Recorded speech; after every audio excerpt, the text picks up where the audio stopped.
একজন মানুষ বলছে যে আমার বাড়ির ফ্যামিলির সবাই আমার সঙ্গে ভালো করে কথা বলে না, আর আমার গ্রাম প্রতিবেশীর মানুষজন আমাকে দেখলে মুখ বেঁকা করে চলে যায়, তাই আমার ফ্যামিলিকে একটা তাবিজ দিতে হবে, না হলে একটা কবচ, আর গ্রাম প্রতিবেশী সঙ্গে একটা মিটিং করতে হবে যে আমাকে দেখলে মুখ বেঁকা কেন, আর লোকজন ডেকে ভালো করে একটা মিটিং করতে হবে, কেন আমাকে দেখলে কেন মুখ বেঁকা হয়ে যায় মানুষের, অন্যদিকে তাকিয়ে চলে যায় আমার সঙ্গে কথা না বলা।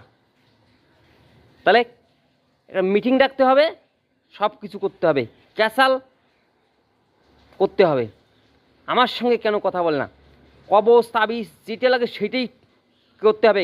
তাই মানুষটা ঘোরাঘুরি করছে, লোক ডাকছে, কি করে কি হবে না হবে আর মাথায় কাজ করছে না, বহুত দিন ঘুরছে, মিটিং ডাকছে, ক্যাসাল মীমাংসা হচ্ছে না, ক্যাসালের পরে ক্যাসাল, মানুষ গ্রাম প্রতিবাসী ওনাকে দেখলে মুখ বেঁকা করে চলে যায়, ফ্যামিলির সঙ্গে মিল নাই, কবচে কাজ হচ্ছে না।